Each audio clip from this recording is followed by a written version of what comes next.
Ambassador Tom Miller stared at the gathering of alien representatives with confusion. The entire Galactic Council chamber had fallen silent, and all 27 species of advanced civilizations were fixated on him with expressions ranging from shock to disbelief. "Could you repeat that, human ambassador?" asked High Counselor Vex, his gray skin rippling with emotion. The tall, slender alien's four eyes blinked in rapid succession. Tom cleared his throat. "I simply mentioned that I appreciated the blue banners you've hung for the Earth delegation. It complements the golden trim of the council chamber quite nicely." Another wave of gasps echoed through the chamber. The representatives from Proxima Centauri began chittering rapidly in their native tongue, while the massive Taurian delegate slammed a heavy appendage on the table. "Order," Vex called out, raising all 6 of his limbs. "Please let us proceed calmly." He turned his attention back to Tom. "Ambassador Miller, are you claiming that you can distinguish between different colors?" Tom glanced at his assistant Jane, who appeared equally puzzled. "Of course. Can't everyone?" The revelation sparked chaos.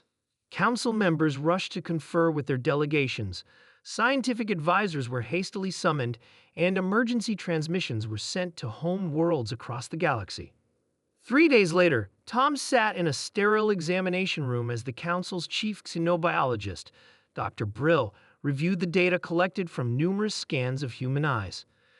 "Extraordinary," murmured Dr. Brill, her transparent membrane-like skin revealing the complex nervous system beneath. "Simply extraordinary."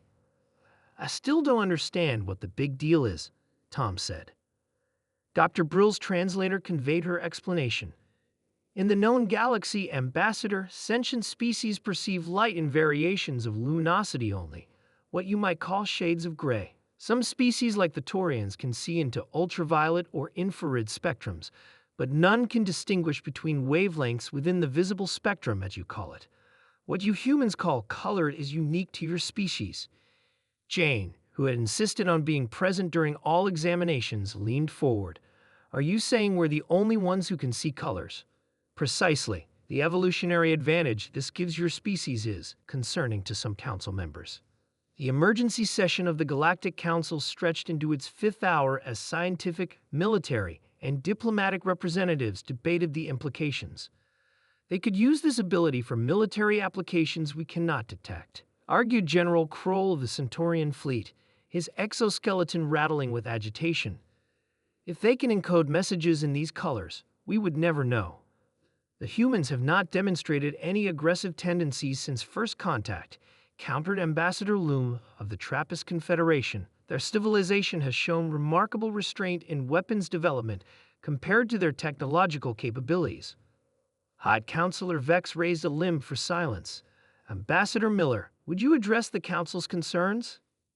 Tom stood and approached the central podium, feeling the weight of every alien gaze. "Honorable members of the Galactic Council, I understand your concern.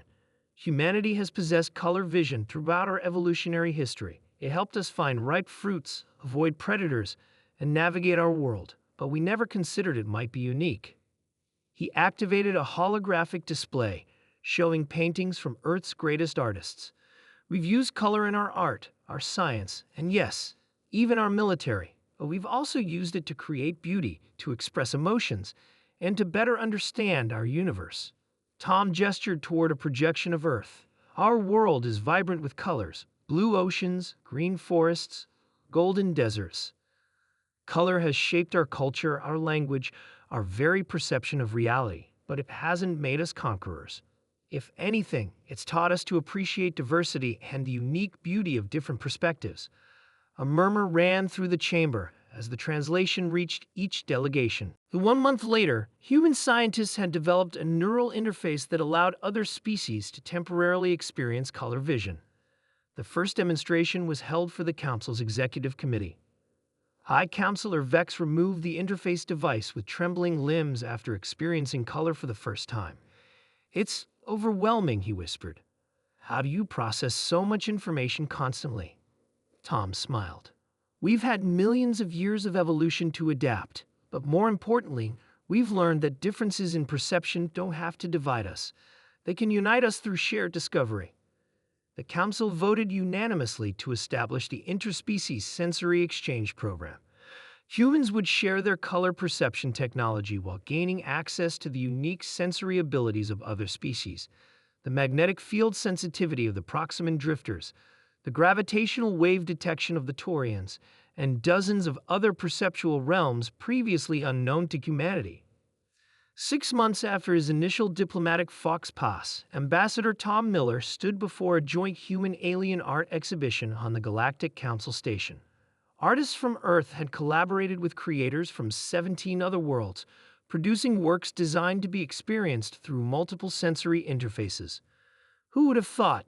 Jane said as they admired a sculpture that changed its appearance based on which sensory mode the viewer selected. "That humans would join the galactic community not because of our technology or military might, but because of how our eyes work."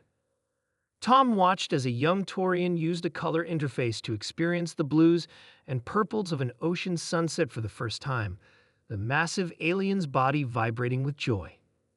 "That's always been humanity's real strength," Tom replied. "Not what we can do, but what we can share." The Council feared our differences would make us dangerous. Instead, they've made us valuable. In a galaxy full of incredible beings, we all have something unique to contribute.